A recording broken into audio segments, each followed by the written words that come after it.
మహాపరిశుద్ధుడా, కృపా కనికరంగల దేవా, నీ పరిశుద్ధమైన ఘనమైన నామమునకు వేలాదిగా వందనములు, స్తుతులు, స్తోత్రం అర్పిస్తూ ఉన్నాం.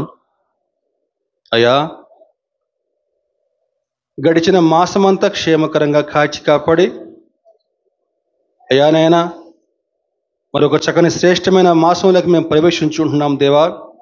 ఈ మొదటి ఆదివారం ఈ పరిశుద్ధ బల్ల ఆరాధన కార్యక్రమంలో దేవా, మేమందరం నా ప్రభా ఇంతవరకు దేవా నిన్ను స్తుతించి మహింపరిచి ఘనపరిచి కీర్తించాం నా ప్రభా. స్తుతులు, స్తోత్రం. చక్కని శ్రేష్టమైన ఆరాధన జరిపించుకున్నారు ప్రభువు. నా ప్రభా పరిశుద్ధాత్మదేవా, మరి చక్కని శ్రేష్టమైన సమయంలోకి మేము ప్రవేశించుకున్నాం దేవా. వాక్యం ద్వారా మీరు మాతో మాట్లాడే సమయం. నీకు వాక్యం మా పాదములకు దీపము, మా త్రోవకు వెలుగే ఉంటున్నది ప్రభు దేవా. ఈ ఉదయకాల సమయంలో దేవా, నా ప్రభా నిశ్చితమైతే కొద్ది సమయం నీకు సిలువ చాటును మరుగుపరిచి ఇక్కడ చేరిన ప్రతి ఒక్క బిడ్డతోనైనా మీరే మాట్లాడండి, వ్యక్తిగతంగా మాట్లాడండి నా ప్రభు దేవా. నా ప్రభా ఆ యొక్క వాక్యమును వారు విని దేవా, అయ్యానైనా నీకు మరింత మహిమకరంగా జీవించుటకు సహాయం చేయమని మా ప్రభువును మా రక్షకుడు నీ ప్రియకుమారుడు యేసుక్రీస్తు వారి అతి శ్రేష్టమైన నామమున అడిగి వేడుకొనుచున్నాము తండ్రి, ఆమేన్. ప్రియ దేవుని సంగమా, ఈరోజు లోకంలో ఉన్న ప్రతి ఒక్కరూ, వారు ఎవరైనా సరే, ఒక వయసు వచ్చిన తర్వాత వారందరికీ కూడా ఒక ఆశ ఉంటుంది. ఏంటని చెప్పారంటే, చనిపోయిన తర్వాత దేవుని దగ్గరికి వెళ్ళాలి. వారు ఎవరైనా సరే, హిందువులైతే మోక్షం అంటారు, ముస్లిమ్స్ అయితే అల్లా వద్దకు పోవాలంటారు, క్రైస్తవులైతే పరలోకం చేరుకోవాలని చెప్పి అనుకుంటారు. అయితే మన క్రైస్తవ జీవితంలో యొక్క ఆధ్యాత్మిక యాత్రలో ముందుకు సాగుతూ ఉంటే మనం చేస్తున్నటువంటి అనేకమైన పనులు పరలోకానికి చేర్చే మెట్లులాగా మనల్ని భ్రమింపజేస్తాయి. ఒకళ్ళు నిజంగా అవే మెట్ల మీద ఎక్కి పరలోకం చేరుకుందాం అనుకుంటే ఖచ్చితంగా కుప్పకూలిపోతాం. ఎందుకంటే అవి నిజమైనటువంటి మెట్లు కాదు, అవి నకిలీ మెట్లు అన్నమాట. ఏవి నిజమైన మెట్లు, ఏవి నకిలీ మెట్లు? ముందుగా నకిలీ మెట్లు తెలుసుకుందాం, తర్వాత నిజమైన మెట్ల గురించి మాట్లాడుకుందాం. ఏవి నకిలీ మెట్లు? మొట్టమొదటిగా చూసుకుంటే మంచి పనులు. చాలామంది అనుకుంటారు ఏంటని చెప్పానంటే, మంచి పనులు చేస్తేనో, లేకపోతే ఆపదలో ఉన్న వారిని ఆదుకుంటేనో, అన్నదానం చేస్తేనో, లేకపోతే బీదలను కనికరిస్తేనో, పక్కోడికి ఎటువంటి హాని చేయకుండా తన మనాన్ని తాను వెళ్తూ ఉంటే ఖచ్చితంగా పరలోకం వెళ్తాం అనుకుంటారు. ఈనాడు చాలా మందిలో ఉన్న అభిప్రాయం అదే. గమనించండి, ఒకళ్ళు నువ్వు ఆ విధంగా జీవిస్తూ ఉంటే నువ్వు ఒక మంచి మనిషిగా, ఒక మహామనిషిగా నువ్వు పేరు తెచ్చుకుంటావు తప్పించి పరలోకం వెళ్ళవండి. యెషయా భక్తుడు ఏనాడో చెప్పాడు, దేవా మా నీతి క్రియలనేవి మీ దృష్టిలో మురికి గుడ్డల వంటివి అన్నాడు. రోమపత్రికలో ఒక చక్కని మాటను చూద్దామండి. రోమపత్రికలో పౌలు గారు మాట్లాడుతూ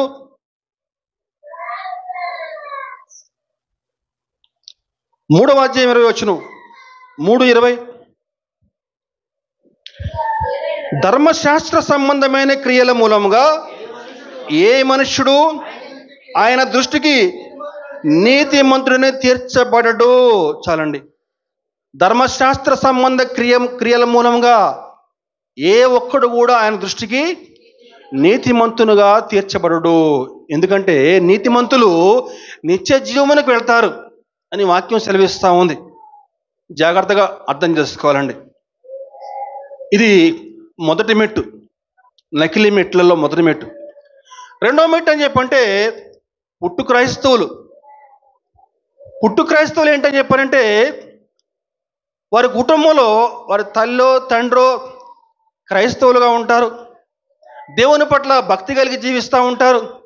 మా నాన్న చక్కని క్రైస్తవుడు, దైవభీతి కలిగిన వాడు, దేవుని సేవ చేస్తున్నాడు, నేను వాళ్ళ అబ్బాయిని కాబట్టి నేను ఖచ్చితంగా పరలోకానికి వెళ్ళిపోతాను అనుకుంటాడు. నా భార్య మందిరానికి వెళ్తుంది కదా, ప్రార్థన చేస్తూ ఉంది కాబట్టి నేను కూడా ఖచ్చితంగా పరలోకానికి వెళ్తాను అని చెప్పి అనుకుంటాడండి. కానీ కాదండి. మరికొంతమంది ఏమనుకుంటారని చెప్పారంటే, వారమంతా కూడా అడ్డమైన గడ్డి తిని ఆదివారం కూడా మందిరానికి వస్తే చాలు, ఖచ్చితంగా పరలోకం వెళ్తాం అనుకుంటారు. ఇవేవి కానే కాదండి. గమనించండి, క్రీస్తుని తెలుసుకోకుండా, క్రీస్తు స్వరూపంలోకి రాకుండా, క్రైస్తవ జీవితంలో ఒక్కొక్క మెట్టు పైకి ఎక్కకుండా నువ్వన్నిటికీ పరలోకం చేరలేవు. ఆమేన్, హల్లెలూయా. మరి పరలోకానికి వెళ్ళాలని చెప్పారంటే ఇది మార్గం. ఈరోజు మన వాక్యాంశం అదేనండి, క్రైస్తవ జీవితంలో పరలోకానికి చేర్చే మెట్లు. ఆ మెట్లు ఏంటో ఈరోజు తెలుసుకునే ప్రయత్నం చేద్దాం. మొదటి మెట్టు ఆయనను అంగీకరించుట. ఇది మొదటి మెట్టండి. ఎప్పుడైతే యేసుక్రీస్తును నీ సొంత రక్షకునిగా అంగీకరిస్తావో అప్పుడే నీ ఆత్మీయ జీవితం ప్రారంభమైనట్లు లెక్కండి. ఎప్పుడైతే యేసుక్రీస్తు రక్తంలో నీకు పాపాలు కడుక్కుని ఆయనను నీ సొంత రక్షకునిగా అంగీకరిస్తావో అప్పుడు నీ యొక్క ఆత్మీయ ప్రయాణంలో మొట్టమొదటి మెట్టు ఎక్కినట్లు. వాక్యం సెలవిస్తూ ఉంది. యోహాను సువార్త 1:12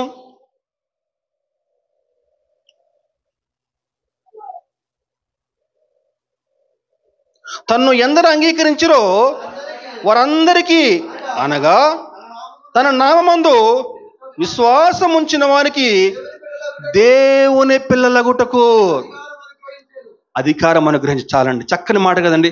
దేవుని పిల్లలగుటకు చక్కని శ్రేష్టమైన మాట అండి. అసలు ఆ మాట వెంటనే ఒళ్ళు పులకరించిపోతా ఉందండి. దేవుని పిల్లలగుటకు, కూర్చోమ్మా, ఇటు కూర్చో. దేవుని పిల్లలగుటకు ఏంటండి, ఆయన అధికారం అనుగ్రహించును. యేసుక్రీస్తును నీ సొంత రక్షకునుగా అంగీకరించకుండా, ఆయన పైన విశ్వాసం ఉంచకుండా నీ యొక్క ఆత్మీయ ప్రయాణము ఎప్పటికి కూడా సాధ్యం కాదండి. యేసు ప్రభువుని నువ్వు అంగీకరించకుండా, ఆయన కాచిన రక్తంలో నీకు పాపాలు కడుక్కోకుండా నువ్వు ఎంతకాలం మందిరానికి వచ్చినా సరే అదంతా కూడా శూన్యమే. జ్ఞాపకం ఉంచుకోవాలి. అందుకే రోమా పత్రికలో 10:9 పౌలు గారు మాట్లాడుతూ, రోమా 10:9 అదేమనగా, యేసు ప్రభువని నీ నోటితో ఒప్పుకొని దేవుడు మృతుల్లో నుంచి ఆయనను లేపినని నీ హృదయమందు విశ్వసిస్తే చాలా జాగ్రత్తగా అర్థం చేసుకోవాలండి. ఆయన నా సొంత రక్షకుడు, ఆయన నా పాపాల కోసం ఈ లోకానికి వచ్చి మరణించాడని చెప్పని నువ్వు విశ్వాసం ఉంచాలి. అదిగో ఆ విధంగా చేస్తేనే నువ్వు రక్షించబడతావు. అది మొట్టమొదటి మెట్టండి. గమనించాలి, ఈనాడు అనేక మంది రక్షణ పుచ్చుకోకుండా వాయిదాలు వేసుకుంటా మందిరాలకు వస్తూ ఉన్నారు. వారి ఆత్మీయ ప్రయాణము ఇంకా మొదలు కానట్లే. జాగ్రత్తగా గమనించాలి. ఇది మొట్టమొదటి మెట్టు. రెండవ మెట్టు ఏంటని చెప్పంటే ఆయనలో నిలిచి ఉండాలి. మొట్టమొదటిగా ఆయనను అంగీకరించాలి. రెండవ మెట్టు ఆయనలో నిలిచి ఉండాలి. పరలోకానికి ఎక్కేటువంటి మెట్లు, ఆ విషయం గురించి చెప్పుకుంటా ఉన్నామని జాగ్రత్తగా అర్థం చేసుకోవాలి. రెండవ మెట్టు ఆయనలో నిలిచి ఉండాలి. ఆయనలో నిలిచి ఉండాలని చెప్పంటే ప్రధానమైన సూత్రం ఏంటని చెప్పారంటే యోహాను సువార్త 6:56 యోహాను సువార్త 6:56 నా శరీరము తిని నా రక్తము త్రాగువాడు నా యందును నేను వాని యందును నిలిచి ఉందుము. నా శరీరము తిని ఏం చేయాలటండి? నా రక్తము త్రాగువాడు నా యందును నేను వాని యందును నిలిచి ఉందుము. యేసుప్రభు ఒకరోజు తన శిష్యులతో కలిసి పరలోక రాజ్యం గురించి మాట్లాడుతూ ఉంటే చుట్టుపక్కల అనేక మంది ప్రజలు అక్కడ కూర్చుని ఆయన మాట్లాడే మాటలు వింటా ఉన్నారట. అలా మాట్లాడుతూ ఉన్నాడు. వారు వింటా ఉన్నారు.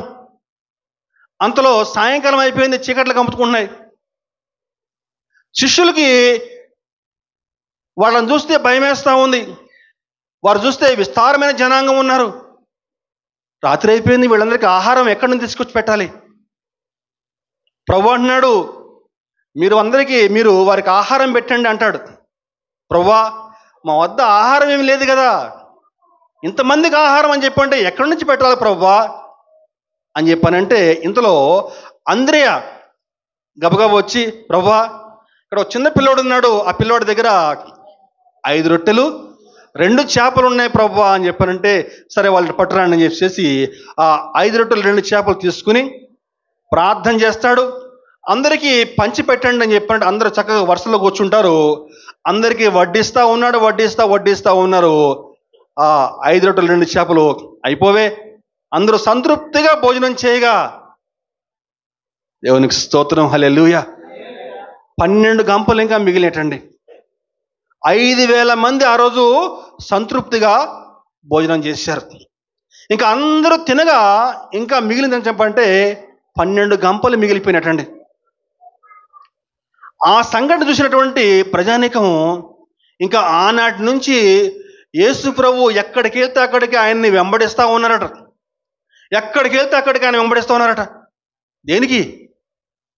వాక్యం వినటానికి కాదు, రొట్టెల కోసం. ఆయన వెంబడిస్తే ఇంకా తిండికి లోటు లేదని చెప్పేసి ప్రభు అంటున్నాడు. ఆ మాట చూద్దాం ఒకసారి. యోహాను సువార్త 6:26, అదే అధ్యాయం 6:26. యేసు, మీరు సూచనలు చూచడం వల్ల కాదు కానీ రొట్టెలు భుజించి తృప్తి పొందుట వలనే నన్ను వెతుకుచున్నారు. మీరు సూచనల కోసం, అద్భుతాల కోసం, రొట్టెల కోసం నన్ను వెంబడిస్తున్నారు కదూ అని చెప్పని మాట్లాడతా ఆయన ఏమంటాడని చెప్పానంటే, క్షయమైన ఆహారం కోసం కష్టపడద్దు నాయనా, అక్షయమైన ఆహారం కోసం కష్టపడండి. నిత్య జీవం ఇచ్చేటువంటి ఆహారం కోసం కష్టపడండి అని చెప్పి అంటాడు. మరి నిత్య జీవం ఇచ్చే ఆహారం ఏంటట? యోహాను సువార్త 6:51. పరలోకం దిగి వచ్చిన జీవాహారము నేనే, ఎవడైనను ఈ ఆహారం భుజించితే వాడెల్లప్పుడూ జీవించును, మరియు నేనిచ్చు ఆహారము లోకమునకు జీవము కొరకైన నా శరీరమే అని మీతో నిశ్చయముగా చెప్పుచున్నాను. ప్రభు మాట్లాడుతున్నాడు. మీరు నిత్య జీవం పొందుకోవాలని చెప్పంటే ఖచ్చితంగా నా శరీరం తినాల్సిందే, నా రక్తము త్రాగాల్సిందే అని చెప్పంటాడు. ఇదేంటిది? ఇట్లా మాట్లాడుతున్నాడు. ఆయన శరీరం ఎట్లా తింటాం మనం? ఆయన రక్తం ఎట్లా తాగుతామండి? ఏం మాట్లాడుతున్నాడు ప్రభు అని చెప్పని ఆనాటి నుంచి ఆయన ఎంతమంది అయితే వెంబడిస్తూ ఉన్నారో అందరూ కూడా జాగ్రత్త కూర్చోండి. వాళ్ళు కూర్చుంటారు, మీరు నాకెళ్ళి చూడండి చాలు.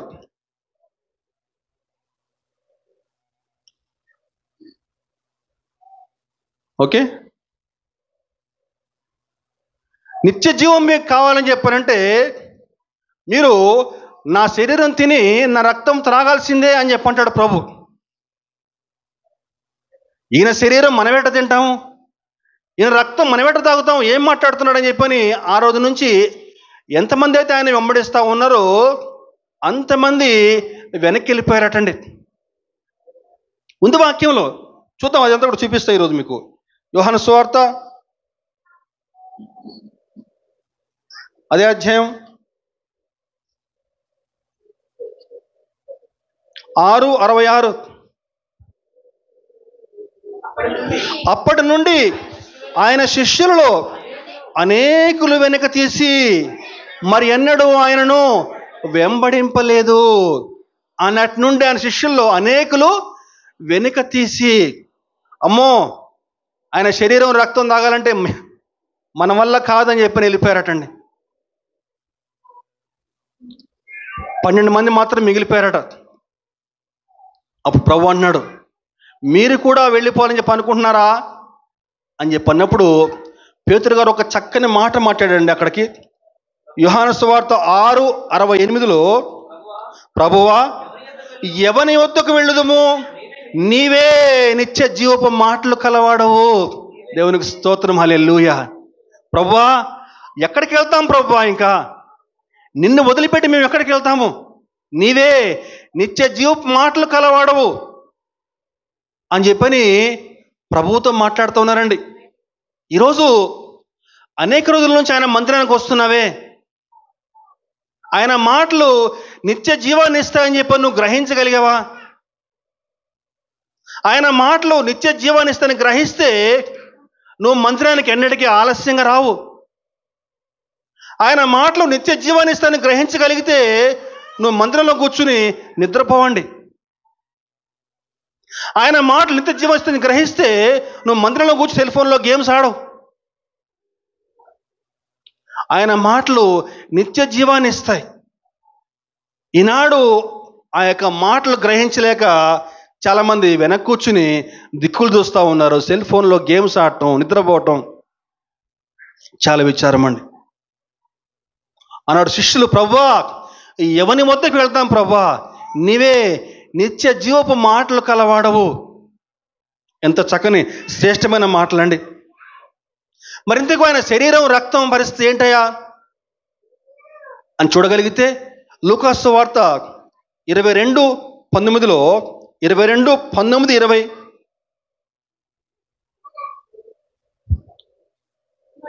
పిమ్మట ఆయన ఒక రొట్టె పట్టుకుని కృతజ్ఞతాస్తుతులు చెల్లించి దానిని విరిచి వారికిచ్చి, ఇది మీ కొరకు ఇయ్యబడుచున్న నా శరీరము, నన్ను జ్ఞాపకం చేసుకున్నట్టుకు దీనిని చేయడని చెప్పెను. ఆ ప్రకారమే భోజనమైన తర్వాత ఆయన గిన్నె పట్టుకుని, ఈ గిన్నె మీ కొరకు చిందించబడుచున్న నా రక్తం వలనైనా క్రొత్త నిబంధన. దేవునికి స్తోత్రం కలుగును గాక, హల్లెలూయా. ఈరోజు రక్షించబడిన మనలో ప్రతి ఒక్కరం కూడా ఆయన యొక్క శరీరంలో, ఆయన యొక్క రక్తంలో పాలు పంపులు పొందుతూ ఉన్నామండి. ఈనాడు అనేకమైన క్రైస్తవ సంఘాల్లో, కొన్ని సంఘాలు అయితే ప్రతి ఆదివారం, ప్రతి నెల మొదటి ఆదివారం కానీ, లేకపోతే కొన్ని సంఘాల్లో మొదటి ఆదివారము, మూడవ ఆదివారం కానీ, కొన్ని సంఘాల్లో ప్రతి ఆదివారం కూడా ఆ యొక్క రొట్టె ద్రాక్షరసం ఇస్తూ ఉంటారు. ఆయన శరీరానికి సాదృశ్యంగా రొట్టె, ఆయన రక్తానికి సాదృశ్యంగా ద్రాక్షరసం ఖచ్చితంగా తీసుకోవాల్సిందే. రక్షించబడిన ప్రతి ఒక్కరు కూడా ఖచ్చితంగా ఆయన బలలో చేయి వేయాల్సిందే. ఆయన బలలో ఖచ్చితంగా పాలు పంపులు పొందుకోవాల్సిందే. అప్పుడే ఆయనలో నిలిచి ఉన్నట్లు. ఇంతేనా, ఆదివారం మందిరానికి వచ్చేసి బలలో చేయి వేస్తే పోలా, ఒక రొట్టె కొంచెం ద్రాక్షరసం ఇంతే కదా అని చెప్పని కొంతమంది అనుకుంటారండి. మొదటి యోహాను 2వ అధ్యాయము 6వ వచనంలో ఒక చక్కని మాట ఉందండి. ఆయన యందు నిలిచి ఉన్నాడని చెప్పుకున్నవాడు ఆయన ఎలాగూ నడుచుకునేనో అలాగే తానును నడుచుకున్న బద్దుడే ఉన్నాడు. అదండి, ఆయన యందు నిలిచి ఉండాలని చెప్పానంటే ఏముంది వాక్యంలో, ఆయన యందు నిలిచి ఉన్నాడని చెప్పుకున్నవాడు ఆయన ఎలాగూ నడుచుకున్నాడో అలాగే తానును నడుచుకున్న బద్దుడే ఉన్నాడు. మనము ఆయన యందున్నామని దీనివలన తెలుసుకొనుచున్నాము. ఆయన ఎలాగూ నడుచుకునేనో అంటే ఆయన యొక్క అడుగు జాడలు నడుచుకోవాలండి. ఆయన యొక్క ఆజ్ఞలు పాటించాలి. ఆదివారం పూట వచ్చేసి రొట్టె ద్రాక్షరసం తీసుకుంటే ఆయనలో నిలిచి ఉన్నట్లు కాదండి. ఆయన యొక్క ఆజ్ఞలు పాటించాలి. ఆయన మార్గాల్లో నడవాలి. ఆయన మార్గాల్లో నడుస్తూ ఉంటే నువ్వెన్నటికీ కూడా పాపం చేయవు. ఆయన వాక్యానుసరం నువ్వు జీవిస్తూ ఉంటే నువ్వన్నిటికి కూడా పాపిష్టి మార్గాల గుండా వెళ్ళవు. పాపాన్ని నువ్వు అసహించుకుంటావు. నీ స్నేహితుల్లో ఒకవేళ ఎవరన్నా ఆ పాపిష్టి పనులు చేస్తూ ఉంటే నువ్వు అక్కడి నుంచి దూరంగా వెళ్తూ ఉంటావు. నేను చేయట్లే కదా, వాళ్ళేగా చేసేది, ఊరికే చూస్తా కూర్చున్నా. కానీ కాదండి, నువ్వు వాటిని అసహించుకుంటావు, వెంటనే అక్కడి నుంచి వెళ్ళిపోతావు నువ్వు. ఈరోజు నీ ఆత్మీయ జీవితం ఏ విధంగా ఉంది? ఆయనలో నిలిచి ఉన్నావా, లేకపోతే లోకములో నిలిచి ఉన్నావా?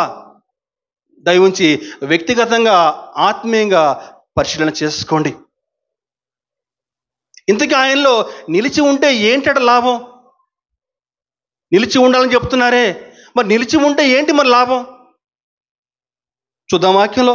యోహాను సువార్త 15వ అధ్యాయము 3వ వచనంలో, యోహాను సువార్త 15:3 ప్రభువు మాట్లాడుతూ, ద్రాక్షవల్లిని నేను, తీగలు మీరు నా యందు నిలిచి ఉండండి, అప్పుడు మీరు బహుగా ఫలిస్తారని చెప్తున్నానండి. మీరు నా యందు నిలిచి ఉంటే మీరు బహుగా ఫలిస్తారు. తీగ ద్రాక్షవల్లిలో నిలిచి ఉంటేనే ఏ విధంగా ఫలిస్తుందో, ఈరోజు నువ్వు వ్యక్తిగతంగా ఆత్మీయంగా ఫలించాలని చెప్పంటే ఖచ్చితంగా ఆయనలో నిలిచి ఉండాలి. ఆయనలో నిలిచి లేకపోతే, ఆయనతో అంటుకట్టబడే జీవితం నువ్వు జీవించకపోతే నువ్వన్నిటికీ కూడా నీ జీవితంలో అభివృద్ధిని చూడలేవు. ఖచ్చితంగా నువ్వు ఫలించాలని చెప్పంటే ఆయనతోటి అంటుకట్టబడిన జీవితం నువ్వు జీవించగలగాలి. ఆయనలో నిలిచి ఉంటే లాభం ఏంటి?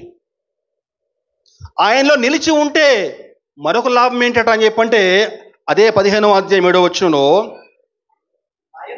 నా యందు మీరును మీ యందు నా మాటలో నిలిచి ఉంటే మీకేది ఇష్టమో అడుగుడి, అది మీకు అనుగ్రహించబడును. దేవునికి స్తోత్రం కలుగునుగాక. హల్లెలూయా.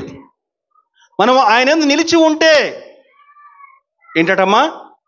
మీకు ఏది ఇష్టమో అది అడగండి, అది మీకు అనుగ్రహించబడును. ఈనాడు ఎక్కడ కూడా, ఏ గ్రంథాల్లో కూడా ఈ మాట ఎక్కడ కూడా వ్రాసి లేదండి. నా యందు మీరు నిలిచి ఉండండి చాలు, మీకేది ఇష్టం ఉంది అది మీకు అనుగ్రహిస్తా అంటున్నాడండి. పాత నిబంధనలో ఎబ్బేజు అనే ఒక వ్యక్తి ఉన్నాడండి. ఎబ్బేజు ఒక చక్కని ఉదాహరణ అండి. ఎబ్బేజు దేవునికి ప్రార్థన చేశాడు. ఏమని చెప్పానంటే, ఫస్ట్ క్రానికల్స్ దినవృత్తాంతములు, మొదటి దినవృత్తాంతములు 4వ అధ్యాయము 10వ వచనం.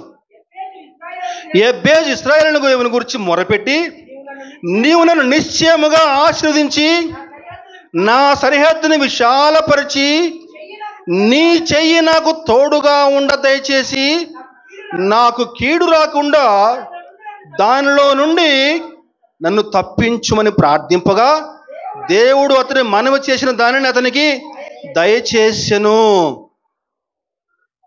ఎక్కువ గంటల పాటు ప్రార్థన చేయలేదండి. చిన్న ప్రార్థన. బైబిల్లో చాలా చిన్న ప్రార్థన చెప్పానంటే ఎబ్బేజు ప్రార్థనే. ఏమన్నాడమ్మా? మరొకసారి చూద్దామా? దేవుని గురించి మొరపెట్టి, నెంబర్ 1 నీవు నన్ను నిశ్చయముగా ఆశీర్వదించి, నెంబర్ 2 నా సరిహద్దుని విశాలపరిచి, నెంబర్ 3 నీ చెయ్యి నాకు తోడుగా ఉండ దయచేసి, నెంబర్ 4 నాకు కీడు రాకుండా దానిలో నుంచి నన్ను తప్పించుము. 4 మాటలు, 4 మాటలండి అంతే. వాక్యం సెలవిస్తూ ఉంది ఏంటని చెప్పంటే, దేవుడు అతను మనవి చేసిన దానిని అతనికి దయచేసెను. ఎలా? దేవునిలో నిలిచి ఉండుట. దేవునిలో అతను నిలిచి ఉన్నాడు కాబట్టే, దేవునితో అంటు కట్టబడి ఉన్నాడు కాబట్టే అతను చేసినటువంటి మనవి ప్రతిదీ కూడా అతనికి వెంటనే దేవుడు దయచేశాడు. సూర్యుడా నీవు గిబియోనులో నిలువుము, చంద్రుడా నీవు అయాలోను లోయలో నిలువుము అని చెప్పని యెహోషువ ఆనాడు ప్రార్థన చేస్తే సూర్యుడు చంద్రుడు నిలిచిపోయారండి, ఆగిపోయారు. ఒక పూట అంతా కూడా ఆగిపోయారు. చూద్దాం వాక్యంలో. యెహోషువ గ్రంథం 10వ అధ్యాయము 12వ వచనం. యెహోషువ 10:12.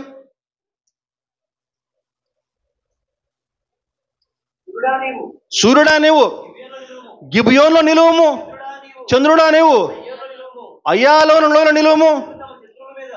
చాలండి. సూర్యుడు చంద్రుడు ఆగిపోయారండి. భక్తుల యొక్క ప్రార్థనలు ఎలా ఉన్నాయో చూద్దామండి. దేవునిలో నిలిచి ఉంటే సూర్యుడు చంద్రుడు ఒక నరుని యొక్క మాట విని ఆగిపోయారంతే. దానియేలు దేవునికి ప్రార్థన చేస్తూ ఉన్నాడు. ఆ ప్రార్థన ఇంకా ఆగిపోలేదు. కానీ వాక్యం చెప్తా ఉంది, నువ్వు విజ్ఞాపన చేయటం ఆరంభించగానే నీకు జవాబు ఇవ్వమని చెప్పి దేవుడు మమ్మల్ని పంపించాడు అంటాడు దూత.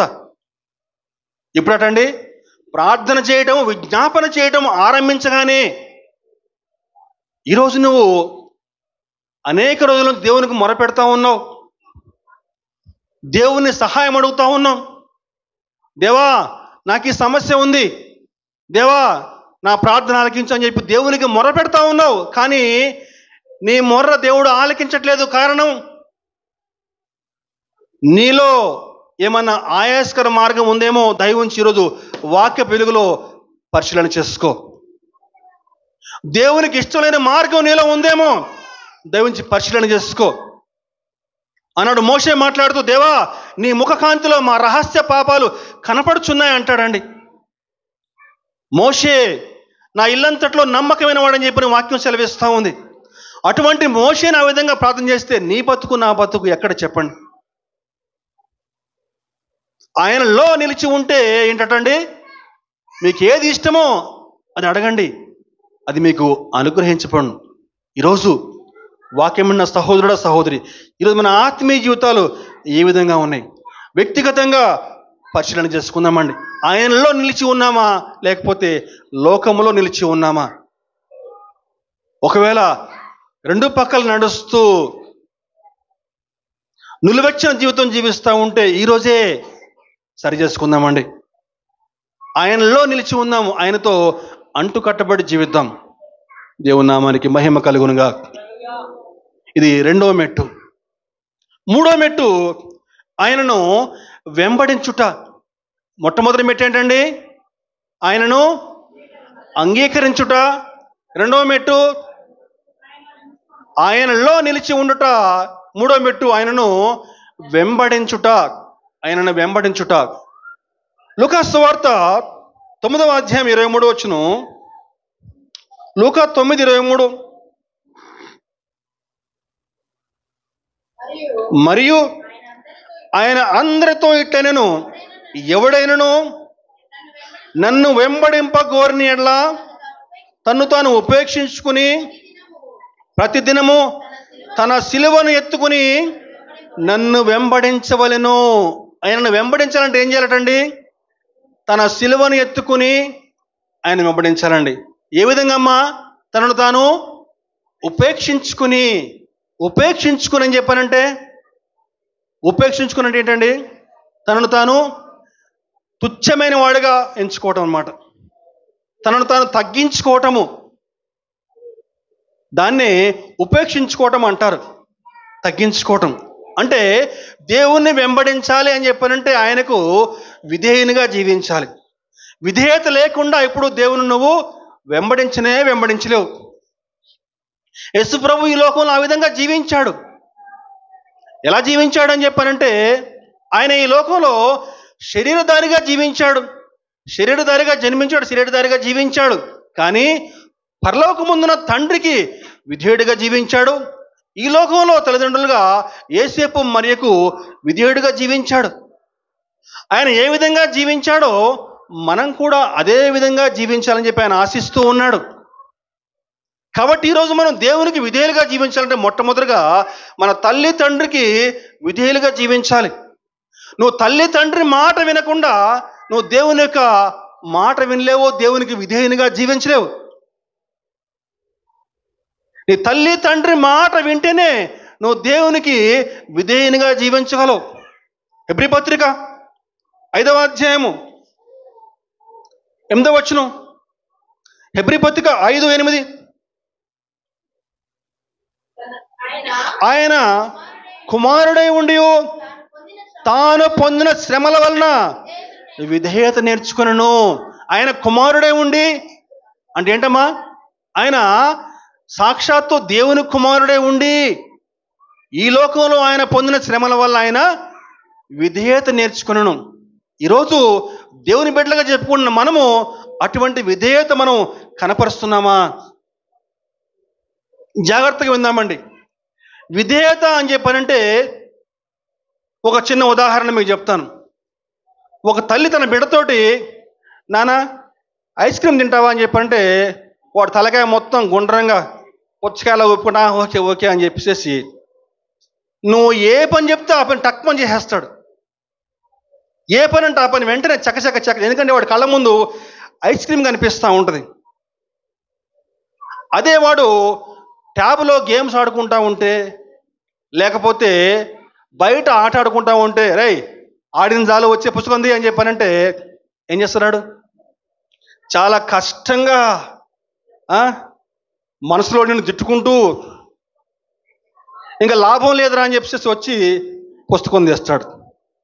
అది విధేయతనే, ఇది కూడా విధేయతనే. విధేయత అంటే చెప్పంటే నీకు ఇష్టం లేకపోయినా సరే దేవుని మాటకు లోబడి దేవుని మాటకు సంపూర్తిగా లోబట్టమే. ఆయన ఇష్టమే నీ ఇష్టం అనుకుని లోబడి సంపూర్ణంగా జీవించడమే విధేయత అండి. అదండి విధేయత అని చెప్పానంటే. మరి ఇంతకీ దేవునికి విధేయులుగా జీవిస్తే ఏంటట లాభం? మొట్టమొదటిగా ఆయనలో నిలిచి ఉంటే ఏంటి లాభం చెప్పుకున్నాం. ఏంటి లాభం? ఆయన నిలిచి ఉంటే మీరు ఏమడిగితే అది ఇస్తాను.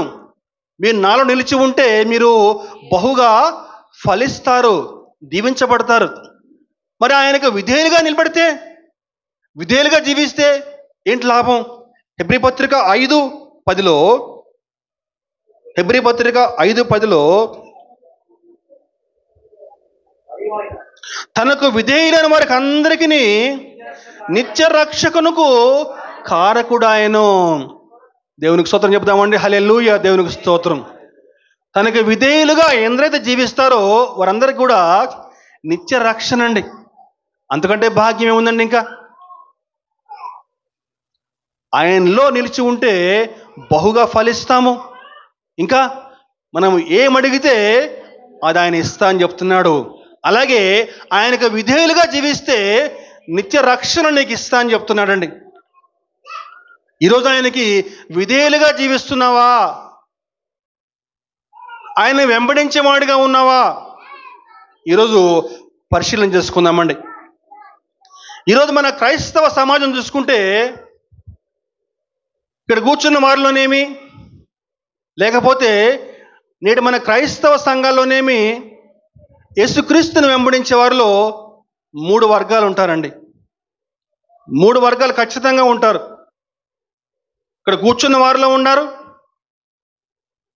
లోకంలో ఉన్నటువంటి అనేకమైన క్రైస్తవ సంఘాల్లో ఈ వర్గం వారు కనిపిస్తారండి. దయవుంచి మీరు ఏ వర్గంలో ఉన్నారు దయవుంచి పరిశీలన చేసుకోండి.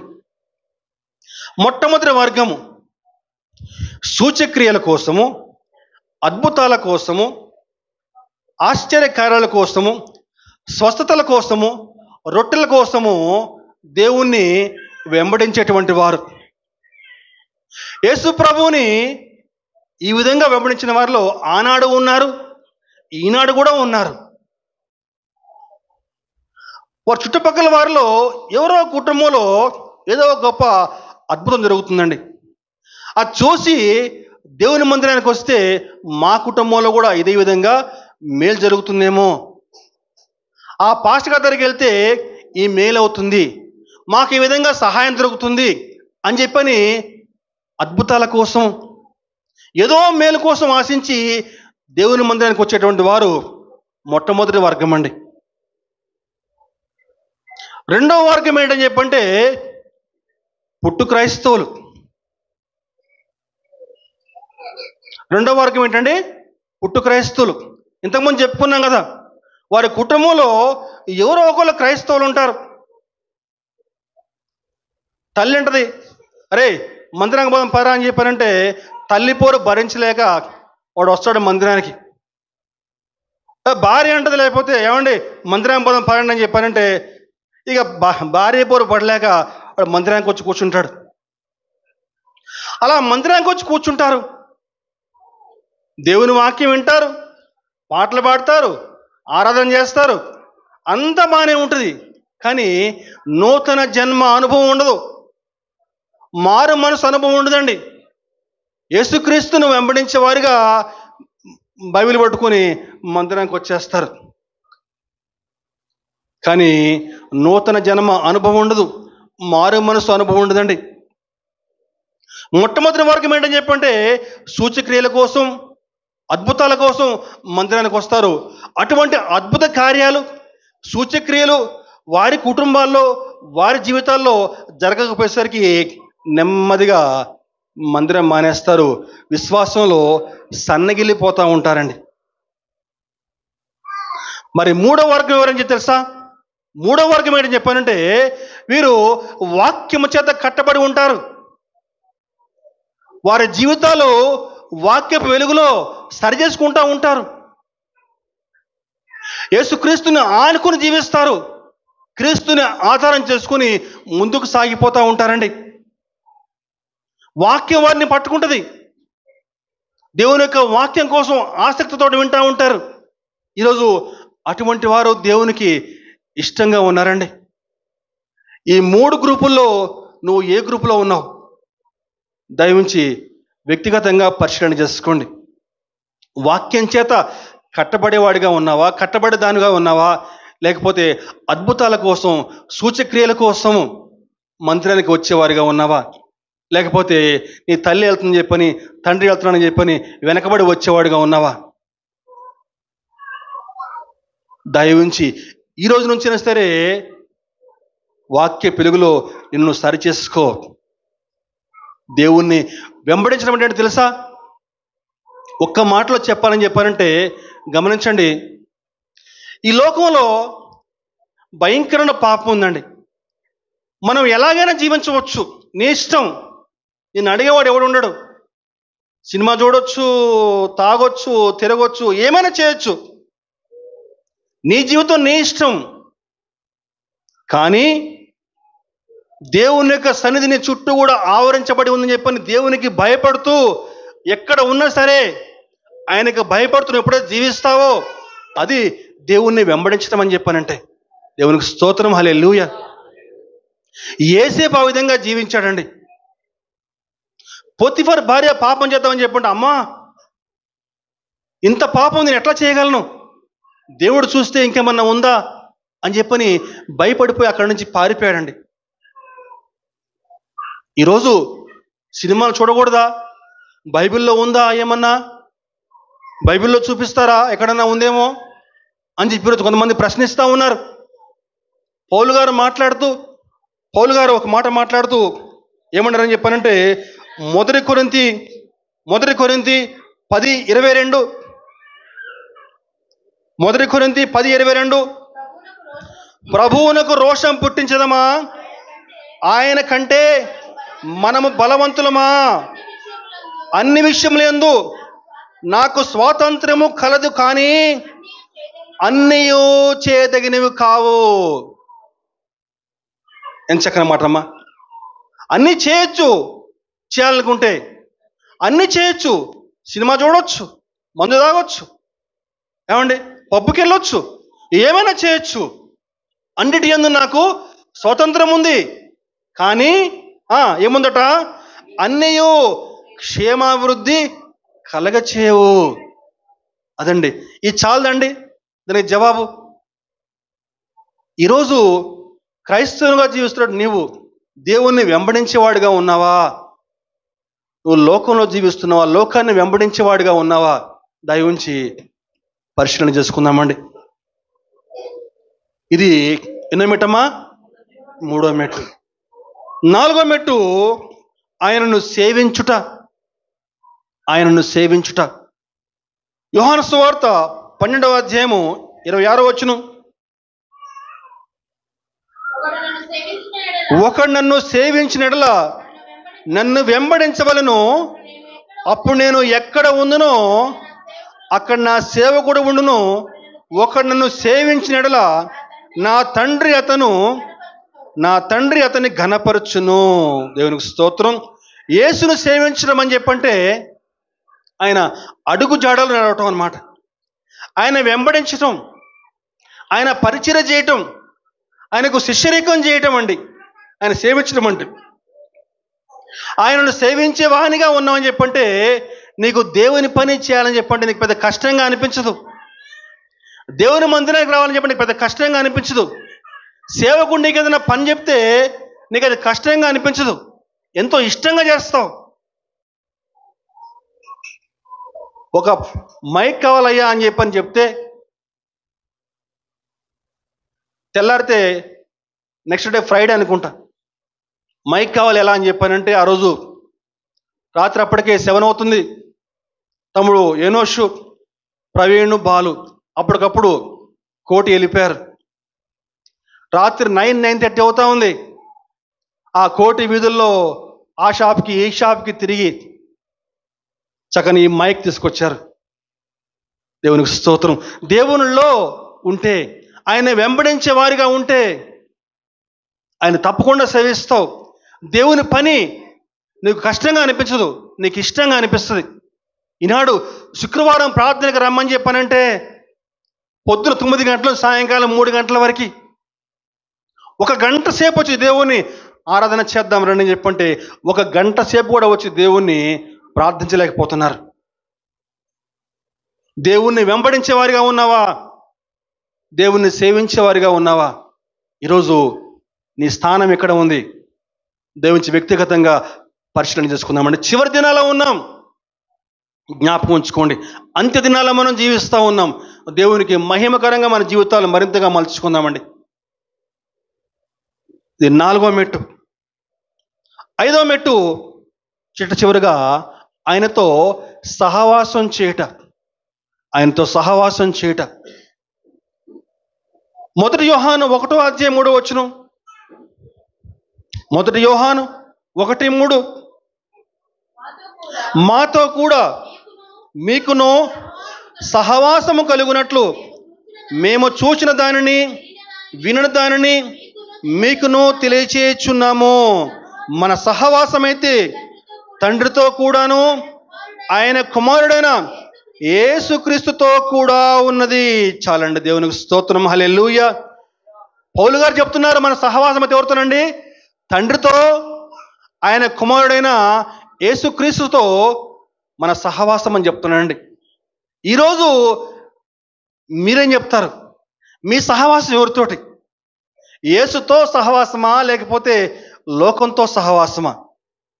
అన్నాడు పౌలు గారు స్పష్టంగా చెప్తారు. ఏం చెప్పారంటే మన సహవాసం అయితే తండ్రితోనూ ఆయన కుమారుడైన యేసుక్రీస్తుతో మన సహవాసం అని చెప్పని. అదే వాక్యం సెలవిస్తూ ఉంది, నువ్వు దేవునితో సహవాసం చేస్తే నీ తోటి సహోదరుని నువ్వు ఎప్పుడు కూడా ద్వేషించలేవు. నీ తోటి సహోదరుని ద్వేషించలేవు. నువ్వు ఇంట్లో కూర్చుని నీ తమ్ముడితోటి చెల్లితోటి భయంకరంగా బూతులు తిట్టుకుని మందిరానికి వచ్చి హల్లెలూయా హల్లెలూయా హల్లెలూయా అని చెప్పారంటే అదేం భక్తి? ఆ దేవునితో సహవాసం చేసినట్టు కాదండి. నువ్వు దేవునితో సహవాసం చేస్తే నువ్వు నీ తోటి సహోదరుని ప్రేమిస్తావు, నీ తోటి సహోదరుని ప్రేమిస్తావు. ఒకవేళ నువ్వు ఆ విధంగా చేయకుండా నువ్వు దేవునితో సహవాసం చేస్తున్నా చెప్పండి, నువ్వు అబద్ధికుడు అవుతావు అని చెప్పంటే వాక్యం. చూద్దాం వాక్యం. యోహాను సువార్త 1 యోహాను 4:20. 1 యోహాను 4:20. ఒకడు దేవుని ప్రేమిస్తున్నానని చెప్పి తన సహోదరుని ద్వేషిస్తే అతడు అబద్ధికుడగును. అతడు అబద్ధికుడుగని. జాగ్రత్తగా విందామండి.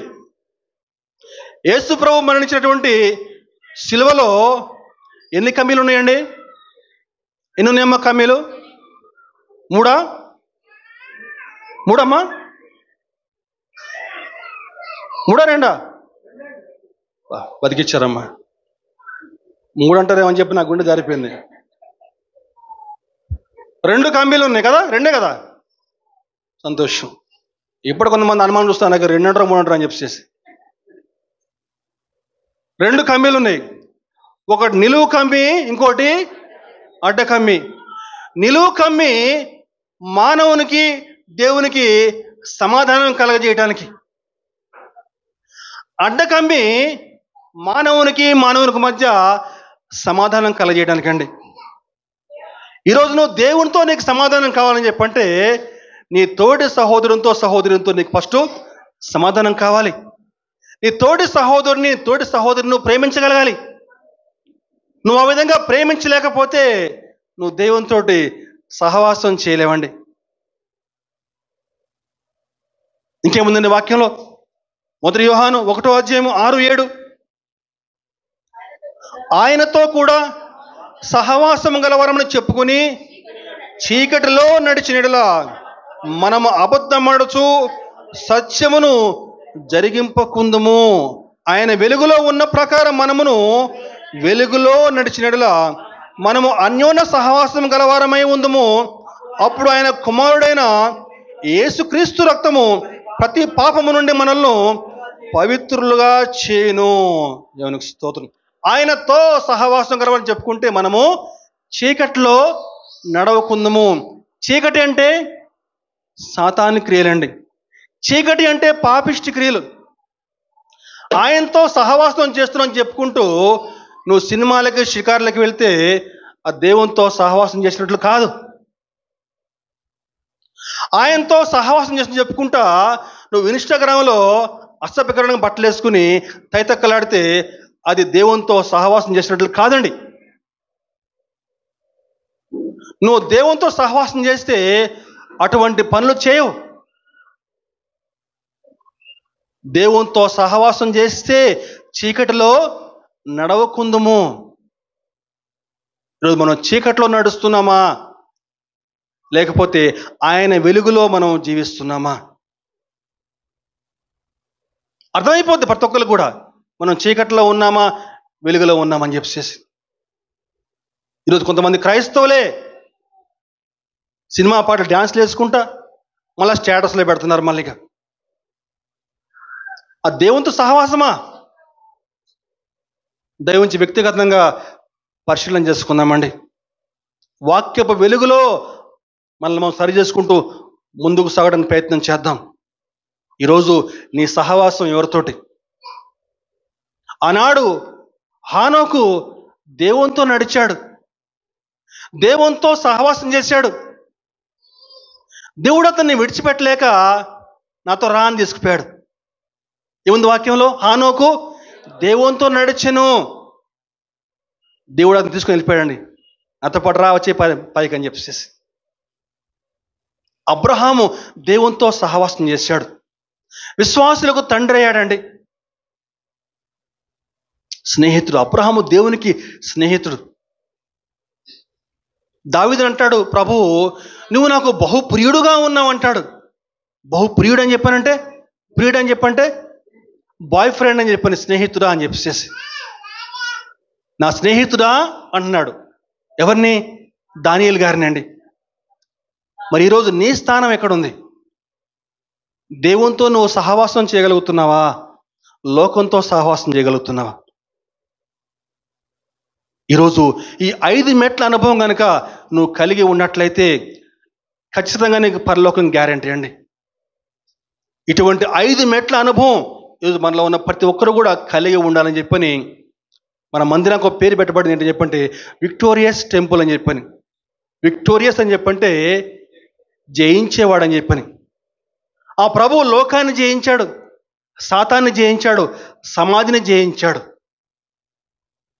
ఈరోజు ఇక్కడ మన సంఘంలో ప్రతి ఒక్కరు కూడా ఆ విధంగా జయ జీవితం జీవించాలని చెప్పని, ప్రతి ఒక్కరు కూడా ఎత్తబడే సంఘంలో ఉండాలని చెప్పని ఆశిస్తూ చిన్న వాక్యం ముగిస్తా ఉన్నాను. దేవుని కృప మనకు తోడుగా ఉండుగాక.